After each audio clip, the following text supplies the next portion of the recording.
উদ্দীপনায় চলছে বিএনপির বর্ধিত সভা। খোলামেলা মত দিচ্ছেন তৃণমূল নেতারা, থাকবে তারেক রহমানের দিক নির্দেশনা। তারেক রহমানের নেতৃত্বে আবারও গণতন্ত্র পুনঃপ্রতিষ্ঠার জন্য নেতৃবৃন্দ তাদের মতামত প্রকাশ করবেন। তৃণমূল পর্যায় থেকে উচ্চ পর্যায় পর্যন্ত সকলকেই ঐক্যবদ্ধ হতে হবে। ছাত্রদের নতুন সংগঠন গণতান্ত্রিক ছাত্র সংসদের আত্মপ্রকাশ, নেতৃত্বে বাকের ও জাহিদ, পদ না পাওয়ায় একাংশের বিক্ষোভ সংঘর্ষ।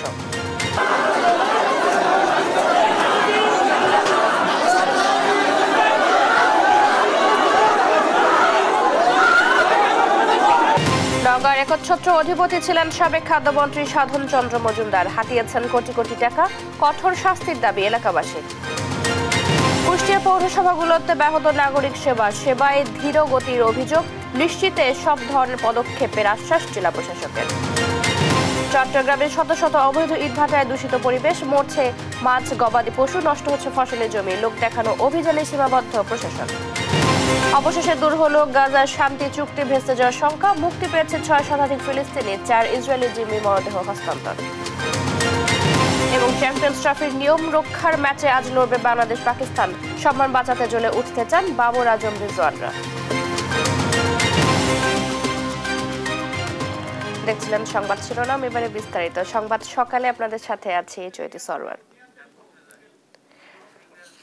বিএনপির বর্ধিত সভার খবর সংগ্রহে কাজ করছেন আমাদের সহকর্মীরা, সেখানে আছেন আমাদের সহকর্মী এই মুহূর্তে আছেন নিয়াজ মোর্শেদ। চলে যাচ্ছে তার কাছে। নিয়াজ, তৃণমূল কর্মীদের উদ্দেশ্যে কেন্দ্রীয় নেতারা কি বার্তা দিচ্ছেন, কি অবস্থা দেখছেন সেখানে জানাবেন। যারা এখানে বক্তব্য রাখবেন আমি অনুরোধ করছি। ধন্যবাদ আপনাকে। বিএনপির যে বর্ধিত সভা সেটি কিন্তু ইতিমধ্যে তার আনুষ্ঠানিকতা শুরু হয়ে গেছে এবং সকাল 10টা নাগাদ শুরু হওয়ার কথা থাকলো, তার আগে থেকেই কিন্তু মঞ্চে যারা বক্তা রয়েছেন তারা কিন্তু বক্তব্য দেওয়া শুরু করেছেন। কিছুক্ষণ আগে এই বর্ধিত সভাগুলোকে বিএনপি মহাসচিব মির্জা ফখরুল ইসলাম আলমগীর প্রবেশ করেছেন এবং সেই সাথে বিএনপির যারা স্থায়ী কমিটির সদস্য হাফিজউদ্দিন আহমেদ এবং বাবু গয়েস হোসেন রায় তারাও কিন্তু এখানে এসে প্রবেশ করেছেন এবং তৃণমূলের যারা নেতাকর্মী তারাও কিন্তু ইতিমধ্যে আসতে শুরু করেছেন এবং ইতিমধ্যে অনেকেই কিন্তু আসলে আপনার প্রবেশ করেছেন বর্ধিত সভার যে আপনার স্থান সেখানে। এবং আপনাকে একটু বলে রাখি যে আমরা তৃণমূল নেতাকর্মীদের সাথে আমরা কথা বলেছি, তাদের আসলে প্রত্যাশার জায়গাটা অনেক বড় এবং তারা বলছেন যে আজকের এই বর্ধিত সভাকে কেন্দ্র করে তারা নতুন কোনো বার্তা নিয়ে যাবেন এবং বিএনপির যে ভারপ্রাপ্ত চেয়ারম্যান তারেক রহমান তিনি আসলে নতুন বার্তা দেবেন। সেই নতুন বার্তা দেওয়ার কি বার্তা দিবেন নির্বাচনকে কেন্দ্র করে সেটি আসলে তারা জানবেন এবং সেই অপেক্ষায় তারা আছেন এবং সেই সাথে নিজেদের যে আসলে প্রত্যাশার জায়গা, নিজেদের যে চাওয়ার জায়গাটা সেটি কিন্তু আসলে তারা আপনার চাইবেন এবং তারা কথা বলবেন। আমরা একটু কথা বলবো বিএনপির একজন নেতার সাথে। আজকে এই বর্ধিত সভাকে কেন্দ্র করে আপনাদের আসলে চাওয়া পাওয়ার জায়গাটা যদি একটু বলেন, কি প্রত্যাশা? ধন্যবাদ আপনাকে এবং আপনাদের দেশবাসীকে। আপনারা জানেন, দেখুন আপনারা জানেন গত 97 সালে বর্ধিত সভা হয়েছিল, এরপরে আর কোনো বর্ধিত সভা হয়নি। আমাদের নির্বাহী কমিটির সভা হয়েছিল, কিন্তু এই বর্ধিত সভা থেকে একটি ফ্যাসিবাদ শেখ হাসিনার যে মানে চরম আন্দোলনের মুখে সে বাধ্য হয়েছে দেশ ছাড়তে। সেই জন্য আমাদের অসংখ্য নেতাকর্মীরা হত্যা, গুম, অসংখ্য মামলা দেওয়া হয়েছে। সেই জন্য আজকে মাঠ কর্মীরা এখানে বক্তব্য দেবে এবং তাদের বক্তব্যকে বিশ্লেষণ করে সামনে কিভাবে দলকে সামনে এগিয়ে নেওয়া যায় সেই সিদ্ধান্ত নেবেন আমাদের পার্টির হাইকমান্ড, পার্টি নীতি নির্ধারণ। আমরা মনে করি অবিলম্বে জাতীয় নির্বাচন তারিখ ঘোষণা করা উচিত এবং তাহলে বাংলাদেশে যে সমস্যাগুলো যে আছে, দ্রব্যমূল্য, যানজট নিরসন সবকিছু ইনশাআল্লাহ খুবই দ্রুতগতিতে সম্ভব হয়ে যাবে। তাই এই সরকারের কাছে আমাদের আবেদন, অবিলম্বে আপনার নির্বাচনের তারিখ ঘোষণা করুন। ধন্যবাদ। যেমনটি শুনছিলেন আসলে সবাই কিন্তু তাদের একটাই প্রত্যাশা যে তারা কিন্তু এখান থেকে পার্টির হাইকমান্ড যে নির্দেশনা দেবেন সেই নির্দেশনা নিয়েই তারা তৃণমূলে ফিরে যাবেন এবং বিএনপিকে আরো শক্তিশালী করবেন। সেই সাথে নির্বাচনের যে প্রস্তুতি আছে সেই নির্বাচনের প্রস্তুতি তারা আপনারা নেবেন এবং সেই সাথে প্রয়োজনীয় সংস্কার শেষে বিএনপির পক্ষ থেকে যেটা বারবারই বলা হয় প্রয়োজনীয় সংস্কারে দ্রুত নির্বাচন দেওয়ার দাবি, সেটি বিষয়ে আসলে তারা আসলে কাজ করবেন এমনটাই আসলে তারা প্রত্যাশা করছেন। সংসদ ভবন থেকে এই ছিল আমার কাছে সর্বশেষ। নিয়াজ, ধন্যবাদ আপনাকে। আমাদের সাথে আরো যুক্ত আছেন আমাদের আরো একজন সহকর্মী সাইফুল রিপন, কথা বলবো তার সাথে। সাইফুল, আপনি যে প্রান্তে রয়েছেন সেখানকার পরিস্থিতি কেমন দেখছেন এবং তৃণমূল কর্মীদের উদ্দেশ্যে কেন্দ্রীয় নেতারা কোনো বার্তা দিচ্ছেন কিনা জানাবেন।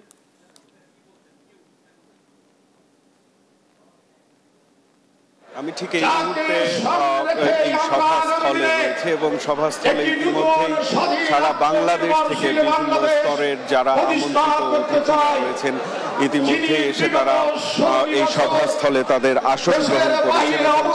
আজকে এই বর্ধিত সভার মূল স্লোগান সুদৃঢ় ঐক্যই রুখে দিতে পারে সকল ষড়যন্ত্র। এই স্লোগানকে ধারণ করে উৎসব মুখর পরিবেশে দীর্ঘদিন পর বিএনপির সারা দেশ থেকে তৃণমূলের যে বিভিন্ন নেতৃত্ব, বিভিন্ন পর্যায়ের নেতৃত্ব, সেই নেতৃস্থানীয় নেতারা কিন্তু আজকের এই বর্ধিত সভায় অংশগ্রহণ করেছেন এবং তারা একটি উৎসব মুখর পরিবেশে এই বর্ধিত সভায় অংশগ্রহণ করছেন এবং তারা যেটি প্রত্যাশা করছেন আগামী জাতীয় সংসদ নির্বাচনকে কেন্দ্র করে দলের পক্ষ থেকে গুরুত্বপূর্ণ নির্দেশনা আজকে তারা নিয়ে যাবেন, এমনটি কিন্তু প্রত্যাশা তারা করছেন। এবং আমরা আপনার মাধ্যমে দর্শকদের জানিয়ে রাখতে চাই যে এটি আজকের এই বর্ধিত সভাটি দুটি ভাগে বিভক্ত করা হয়েছে এবং প্রথম অধিবেশনে বক্তব্য রাখবেন বিএনপি মহাসচিব মির্জা ফখরুল ইসলাম আলমগীর সহ বিএনপির ভারপ্রাপ্ত চেয়ারম্যান তারেক রহমান এবং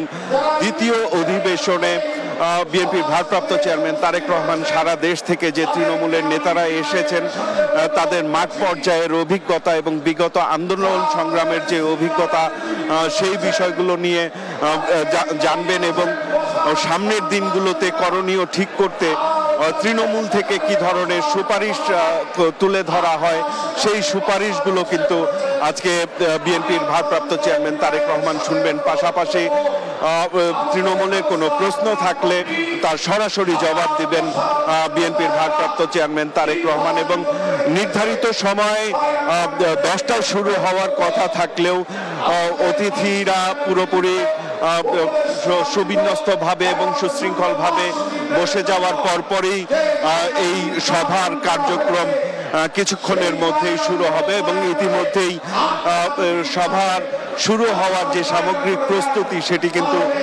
সম্পন্ন হয়েছে এবং সারা দেশ থেকে বিভিন্ন প্রান্ত থেকে যারা নেতারা এসেছেন, বিভিন্ন ইউনিটের নেতারা এসেছেন, তাদের সাথে আমরা কথা বলে যতটুকু জানতে পেরেছি যে তারা নির্বাচনকে কেন্দ্র করে যেই সামনের যে করণীয়গুলো সেই করণীয়গুলো সম্পর্কে আজকে বিএনপির ভারপ্রাপ্ত চেয়ারম্যান তারেক রহমানের কাছ থেকে নির্দেশনা পাবেন এমনটি প্রত্যাশা তারা জানিয়েছেন এবং তারা যেটি বলছেন যে তৃণমূলের সাথে সব সময় বিএনপির ভারপ্রাপ্ত চেয়ারম্যান কিংবা বিএনপির হাইকমান্ডের সাথে কথা বলার সুযোগ হয় না এবং সেই সুযোগটি কিন্তু আজকে বর্ধিত সভার মধ্য দিয়ে তৈরি হয়েছে এবং তারা তাদের যে প্রত্যাশার বিষয় এবং তাদের যে সুপারিশগুলো সেই সুপারিশগুলো আজকে এই বর্ধিত সভায় উপস্থাপন করবেন এবং বিএনপির ভারপ্রাপ্ত চেয়ারম্যান তারেক রহমান সেই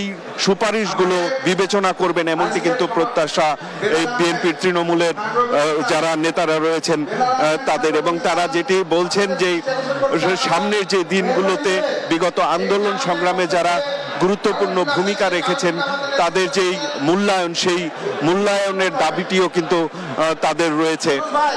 তো সামগ্রিকভাবে ইতিমধ্যেই কিন্তু বর্ধিত সভার সামগ্রিক প্রস্তুতি শেষ হয়েছে এবং সারা দেশ থেকে নেতারা তৃণমূলের নেতা সহ দলের শীর্ষ নেতারাও ইতিমধ্যে এই বর্ধিত সভাস্থলে এসেছেন এবং কিছুক্ষণের মধ্যেই আনুষ্ঠানিকভাবে শুরু হবে আজকের এই 2025 সালের যে সুদৃঢ় ঐক্যই রুখে দিতে পারে সকল ষড়যন্ত্র স্লোগানকে ধারণ করে 2025 সালের এই বর্ধিত সভা। সাইফুল, ধন্যবাদ আপনাকে। উৎসাহ উদ্দীপনায় চলছে বিএনপির বর্ধিত সভা, সে খবর জানাচ্ছিলেন আমাদের সহকর্মী নিয়াজ মোর্শেদ এবং সাইফুল রিপন। বৈষম্য বিরোধী ছাত্র আন্দোলনের সাবেক সমন্বয়কদের নিয়ে আত্মপ্রকাশ করল নতুন ছাত্র সংগঠন বাংলাদেশ গণতান্ত্রিক ছাত্র সংসদ। সংগঠনটির আহ্বায়ক করা হয়েছে আবু বাকের মজুমদার ও সদস্য সচিব জাহিদ আহসানকে। বুধবার ঢাকা বিশ্ববিদ্যালয়ের মধুর ক্যান্টিনে সংগঠনটির নাম প্রকাশ করা হয়। বিস্তারিত প্রতিবেদনে। বৈষম্য বিরোধী ছাত্র আন্দোলনের শিক্ষার্থীদের নিয়ে গঠিত নতুন ছাত্র সংগঠন বাংলাদেশ গণতান্ত্রিক ছাত্র সংসদ আত্মপ্রকাশ করেছে। বুধবার বিকেলে ঢাকা বিশ্ববিদ্যালয়ের মধুর ক্যান্টিনে নতুন ছাত্র সংগঠনের ঘোষণা আসে। বাংলাদেশ গণতান্ত্রিক ছাত্র সংসদের আহ্বায়ক আবু বাকের মজুমদার ও সদস্য সচিব জাহিদ আহসান। এছাড়া মুখ্য সংগঠক হিসেবে আছেন তাহমিদ আল মুদাসসির এবং আশরাফা খাতুনকে মুখপাত্রের দায়িত্বে দেয়া হয়েছে। পাশাপাশি ঢাকা বিশ্ববিদ্যালয়ের কমিটিও প্রকাশ করা হয়। এতে আহ্বায়ক হিসেবে আছেন আব্দুল কাদের ও সদস্য সচিব করা হয়েছে মহির আলমকে। এদিকে নতুন ছাত্র সংগঠনে বেসরকারি বিশ্ববিদ্যালয় শিক্ষার্থীদের বঞ্চিত করার অভিযোগ তুলে মধুর ক্যান্টিনে বিক্ষোভ করেন শিক্ষার্থীরা। এ সময় সংঘর্ষে জড়ায় দুপক্ষ। এতে বেসরকারি বিশ্ববিদ্যালয়ের শিক্ষার্থীরা নিজেদের অবমূল্যায়ন করার অভিযোগ জানায়। আমি তো এই বড় ভাইগুলো গিয়ে ভাই নামছিলাম ভাই। 5 তারিখ পর্যন্ত আমরা আন্দোলন করছি ভাই উত্তরায় ভাই। 18 তারিখ আন্দোলন করছি উত্তরায়, আগস্টের 2 তারিখ উত্তরা ভাই 13 জন মারা গেছে মাইলস্টোনের সামনে। ওইখানে আন্দোলনের নেতৃত্ব দিয়েছি আমরা উত্তরা থেকে ভাই। সর্বপ্রথম মার্চের উদ্দেশ্যে উত্তরা থেকে ভাই আমরা ব্যারিকেড ভাঙছি সেনাবাহিনীর ভাই। প্রাইভেট বিশ্ববিদ্যালয় শিক্ষার্থীদের সাথে ওইভাবে কোনো আলোচনা মাধ্যম ছাড়া এসে আজকে দল ঘোষণা করা হচ্ছে। কিন্তু যদি আপনি আন্দোলনের দিন পর্যন্ত দেখেন, 5 তারিখ পর্যন্ত এই গণ অভ্যুত্থানের সবচেয়ে বড় স্টেক, সবচেয়ে বড় জায়গা, এই গণ অভ্যুত্থানের যে বিজয় আনার পিছনে যতগুলো কাজ করা লাগে, সংগ্রাম গড়ে তোলা লাগে, সবগুলো আপনার প্রাইভেট বিশ্ববিদ্যালয় শিক্ষার্থীরা তুলেছে। পরে সেখানে বিষয়টি নিয়ে কথা বলেন ঢাকা বিশ্ববিদ্যালয় গণতান্ত্রিক ছাত্র সংসদের মুখ্য সংগঠক হাসিব আল ইসলাম। তিনি বলেন, কেন্দ্রীয় সংসদে যে 4 জন দায়িত্ব পেয়েছেন তাদের ব্যাপারে সবাই একমত রয়েছেন। শিক্ষার্থীদের আশা আকাঙ্ক্ষার যে প্রতিফলন রয়েছে সেই প্রতিফলনটা কিন্তু আমাদের ছাত্র সংগঠন কিন্তু নিশ্চিত করবে। সে লক্ষ্যে কিন্তু আমরা দেখতে পেয়েছি যে আসলে প্রাইভেট বিশ্ববিদ্যালয় শিক্ষার্থী কিংবা 7 কলেজ, ঢাকা বিশ্ববিদ্যালয় শিক্ষার্থীদের মধ্যে একটা প্রতিযোগিতা কিন্তু আমরা লক্ষ্য করতে পেরেছি। এটা ইতিবাচক প্রতিযোগিতা। কেন্দ্রীয় কমিটিতে বেসরকারি বিশ্ববিদ্যালয় শিক্ষার্থীদের না রাখায় হাতাহাতি ও সংঘর্ষে 2 সমন্বয়ক আহত হলে ঢাকা মেডিকেলে ভর্তি করা হয়। সাদ আহমেদ, দেশ টিভি, ঢাকা। এদিকে নতুন ছাত্র সংগঠনে পদে বৈষম্যের অভিযোগে ও শিক্ষার্থীদের মারধরের প্রতিবাদে সড়ক অবরোধ করে বিক্ষোভ করেছেন বেসরকারি বিশ্ববিদ্যালয়ের শিক্ষার্থীরা। বুধবার রাত 10:45টার দিকে রাজধানীর বাংলা মোটর এলাকায় রূপায়ণ টাওয়ারের সামনের সড়কটি অবরোধ করেন তারা। পরে রাত 11টার দিকে আজ রাজধানীর 4টি পয়েন্ট অবরোধের ঘোষণা দিয়ে সড়কটি ছেড়ে দেন তারা। শিক্ষার্থীদের অভিযোগ, জুলাই আন্দোলনে গুরুত্বপূর্ণ ভূমিকা রাখলেও নতুন ছাত্র সংগঠনে বেসরকারি বিশ্ববিদ্যালয়ের শিক্ষার্থীদের বঞ্চিত করা হচ্ছে। একই সাথে ঢাকা বিশ্ববিদ্যালয়ের এলাকায় বুধবার সন্ধ্যায় তাদেরকে অন্যায়ভাবে মারধর করা হয়। কেন আমরা একটা জায়গায় সীমাবদ্ধ হয়ে থাকবো? আমরা সকল যেহেতু জায়গায় চিন্তা করতেছি একটা জায়গায় আমরা থাকবো, তো আমাদের কথা হচ্ছে যে এই সকল দাবি দাওয়া আমাদের মানা হলে 28 তারিখে ব্লকেট কর্মসূচি থাকবে। চাকরি পুনর্বহাল দাবিতে বিডিআর সদর দপ্তর পিলখানায় অবস্থান কর্মসূচি পালন করছেন বিডিআর সদস্যরা। সেখানকার সেই পরিস্থিতি জানাতে যুক্ত হচ্ছেন সহকর্মী এনআই নাহিদ। নাহিদ, কর্মসূচির বিষয়ে বিডিআর সদস্যরা কিছু বলছেন কিনা জানাবেন। ভুক্তভোগী বিডিআর সদস্যরা কিন্তু আন্দোলন করছে। তারা চাকরি ফিরে পাওয়ার পাশাপাশি তারা 3 দফা দাবিতে, চাকরিতে পুনর্বহাল সহ 3 দফা দাবিতে তারা আন্দোলন করছে। তাদের যদি কোনো বিজিবি সদস্যর বেতন ভাতা অন্যান্য সুযোগ সুবিধা সহ সকল কিছু ফিরিয়ে দেওয়া এবং চাকরি ফিরিয়ে দেওয়ার দাবিতে তারা এই সকাল থেকে এখানে আন্দোলন করে যাচ্ছে। আমরা কয়েকজন বিডিআর সদস্যের সাথে কথা বলে আমরা জানতে চেষ্টা করবো তাদের আন্দোলন সম্পর্কে। আপনি আমাদেরকে একটু বলবেন যে। আসসালামু আলাইকুম। আমরা আসলে আজকে আন্দোলন হচ্ছে আমাদের বিগত সরকার আমলে আওয়ামী লীগের কিছু ফ্যাসিস্ট সরকারের কিছু আওয়ামীপন্থী দালাল যারা আমাদের বিজিবি তৎকালীন অফিসার ছিল, আওয়ামী লীগের ফেসিবাদকে এই আমাদের বিজিবিতে প্রতিষ্ঠা করার জন্য, আওয়ামী লীগকে এক দেশ হিসেবে বা আওয়ামী লীগকে দেশে প্রতিষ্ঠা করার জন্য আমাদের বিজিবির মধ্যে যেসব সৈনিকরা আওয়ামী লীগ বিরোধী, ভারত বিরোধী, এইসব সৈনিকদেরকে মিথ্যা অজুহাতে, বিভিন্ন সময় মিথ্যা অজুহাতে শারীরিক টর্চারের মাধ্যমে কিছু লিখিত নিয়ে এইসব সৈনিকদেরকে চাকরি থেকে বরখাস্ত করে বা জেল দেয়। যেমন এমন কিছু সৈনিক আছে, মামনুল হক সাহেবকে নিয়ে পোস্ট করছে, এই জন্য তাকে চাকরি থেকে বরখাস্ত করছে, জেল দিছে। আমি আওয়ামী লীগের বিরুদ্ধে, ভারতের বিরুদ্ধে পোস্ট করছি, আমার 4 মাস গুম রাখছে। এবং আমাদের আজকের দাবি হচ্ছে, আমাদের এই দাবিটা হচ্ছে আমরা 3টা দাবি নিয়ে আজকে এখানে উপস্থাপন হয়েছি। আমরা গত 9 তারিখে ডিজি মহোদয়কে আমাদের স্মারকলিপি দিছি আমাদের দাবিগুলো নিয়ে। এই স্মারকলিপি চাকরি পুনর্বহাল দাবিতে বিডিআর সদর দপ্তর পিলখানায় অবস্থান কর্মসূচি পালন করছেন বিডিআর সদস্যরা। সেই খবর জানাচ্ছিলেন সহকর্মী এনআই নাহিদ। নগরবাসীর নিরাপত্তা নিশ্চিতে রাজধানীর টহল ও চেকপোস্ট বাড়িয়েছে যৌথ বাহিনী। অপরাধ দমনে নগরের গুরুত্বপূর্ণ এলাকায় রাতভর টহল ও তল্লাশি চালানো হয়। যৌথ বাহিনীর এমন তৎপরতায় সন্তোষ জানিয়েছেন নগরবাসী। এদিকে 24 ঘন্টায় অপারেশন ডেভিল হান্টে গ্রেপ্তার করা হয়েছে 678 জনকে। তারেক মাহমুদ সুজনের রিপোর্টে বিস্তারিত।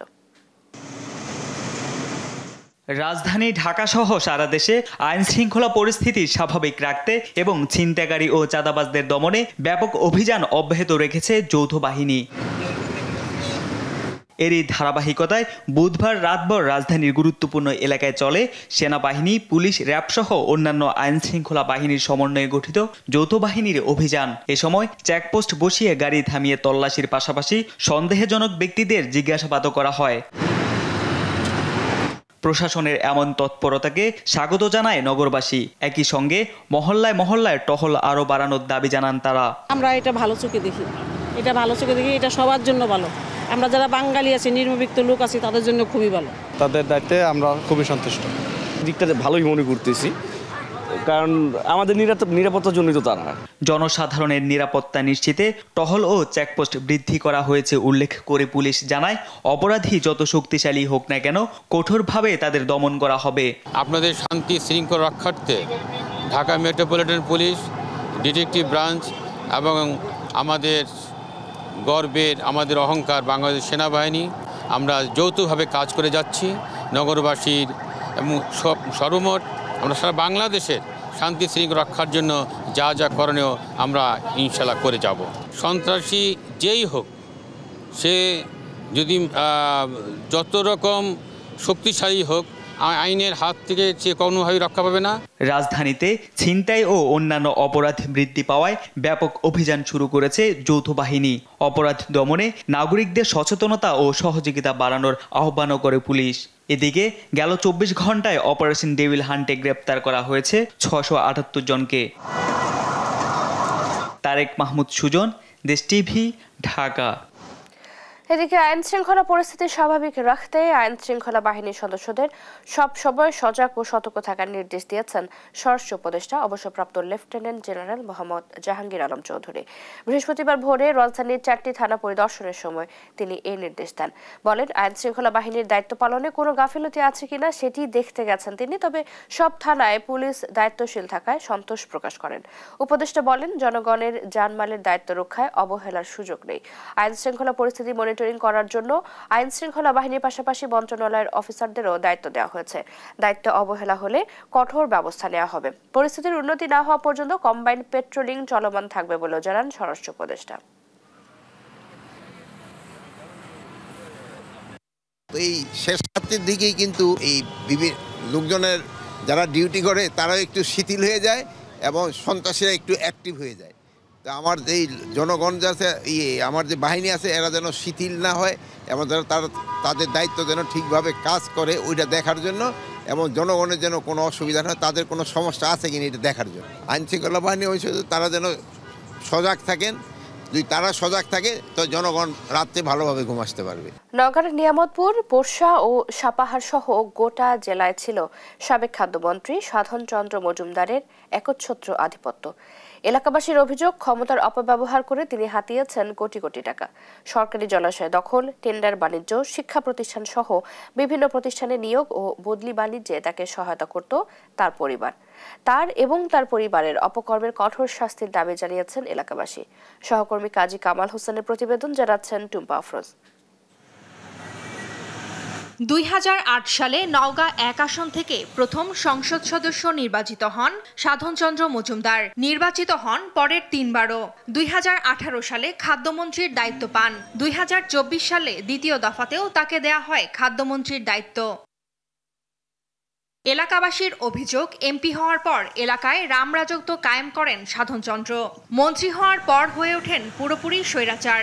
সরকারি জলাশয় দখল, চালের বাজার নিয়ন্ত্রণ, টেন্ডার বাণিজ্য, শিক্ষা প্রতিষ্ঠান সহ বিভিন্ন প্রতিষ্ঠানে নিয়োগ ও বদলি বাণিজ্য করে হাতিয়ে নিয়েছেন কোটি কোটি টাকা। এছাড়া এলাকার যে কোনো উন্নয়নমূলক কাজে কমিশন দিতে হতো সাধনের সিন্ডিকেটকে। ফৌজদারি মামলা মোকদ্দমা করে দিয়ে থানা পুলিশকে দিয়ে হয়রানি করে সেখান থেকে সে টাকা ইনকাম করত। তার দায়বদ্ধতা নেই, জবাব দিতে নাই, এটাই ছিল তার একমাত্র শক্তি এবং সেই শক্তির বলিয়ান হয়ে এলাকায় ত্রাসের রাজত্ব কায়েম করেছে। আমার ছেলের চাকরির ব্যাপারে, প্রাইমারি চাকরির ব্যাপারে মন্ত্রী সাহেবের ওখানে গেছিলাম, তিনি 20 লাখ টাকা নিয়ে অন্যজনকে চাকরি দেয়।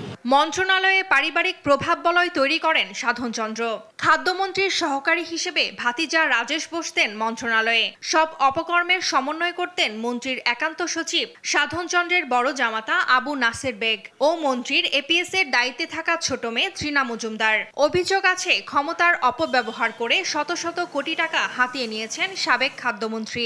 এখন তার বিচার চাইছেন এলাকাবাসী। পুকুর, হাট, ঘাট, চাকরি দেওয়ার কথা বলে এই সমস্ত টাকাগুলা উনি ওনার ছোট ভাই মনা মজুমদার ওনাকে লেলিয়ে দিয়ে এই জিনিসগুলা করিয়ে নিছে। এই বদি চেয়ারম্যান দিয়ে মন করে মোনা এই মন্ত্রী ভাই এলা চন্দননগর মন করে মেলা জুট জমি এলা মেলা সহকারে টাকা পয়সা তছনছ করে লিছে। আমাদের বুধুরিয়ার মজার 60টা পুকুর, কমপক্ষে 10 থেকে 12টা পুকুর আছে, সব ওখানকার ছেলেবেলে রূপে তারা খায়। বিচারটা আপনারা করেন, আমি বিচার চাই। এরই মধ্যে সাধনচন্দ্র মজুমদারের অবৈধ সম্পদের সন্ধানে নেমেছে দুদক। নিউজ ডেস্ক, দেশ টিভি। কুষ্টিয়ায় ভেঙে পড়েছে পৌরসভাগুলোর নাগরিক সেবা। মেয়র কাউন্সিলর না থাকায় প্রতিনিয়তই ভোগান্তিতে পড়েছেন বাসিন্দারা। সেবা পেতে ঘুরতে হচ্ছে দিনের পর দিন। ধীরগতিতে নাগরিক সেবার কাজ চলছে বলে অভিযোগ পৌরবাসীর।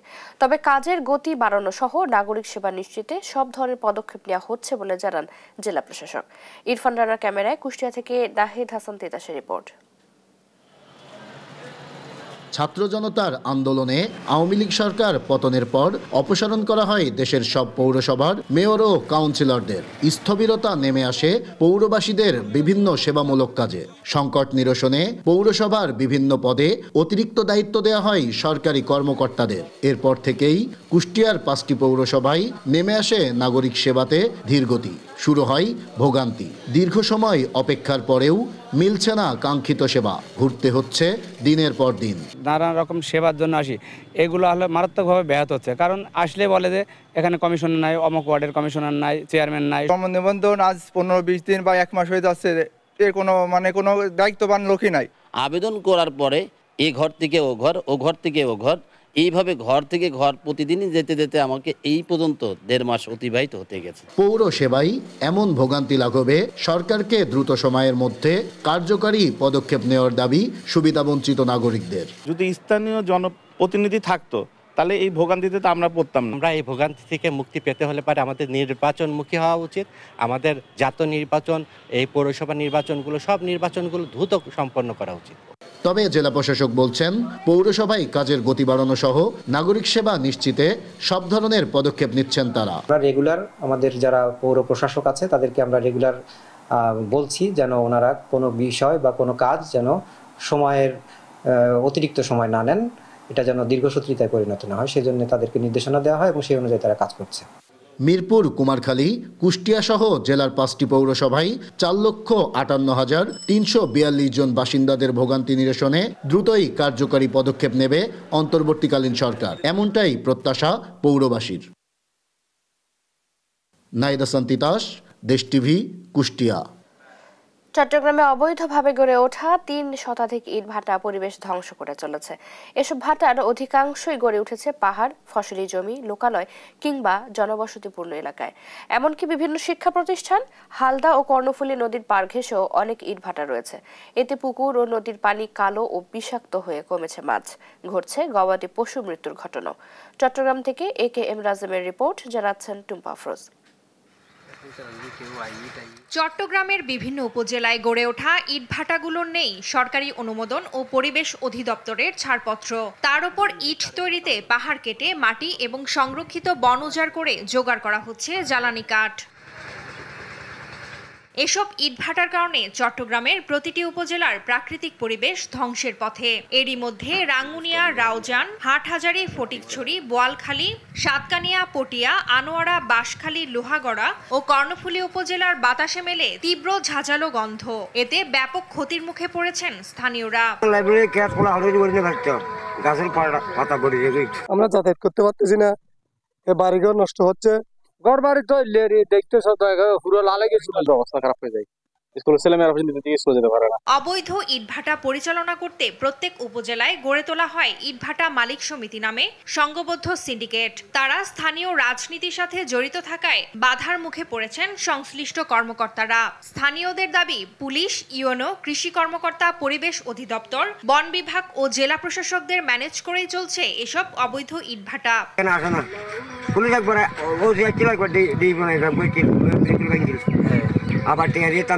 আসলে ভাই টাকাটা লেনদেন করে চলে যায়, পকেটে টাকা ঢোকা দিলে তখন তো সব ওনাদের হাতে, কেউ তো কিছু বলে না। অবৈধ ইটভাটাগুলোর বিরুদ্ধে নিয়মিত অভিযান চলছে জানিয়ে কয়েকটি ইটভাটাকে জরিমানা সহ 2টি ইটভাটা বন্ধের কথা জানান নির্বাহী ম্যাজিস্ট্রেট।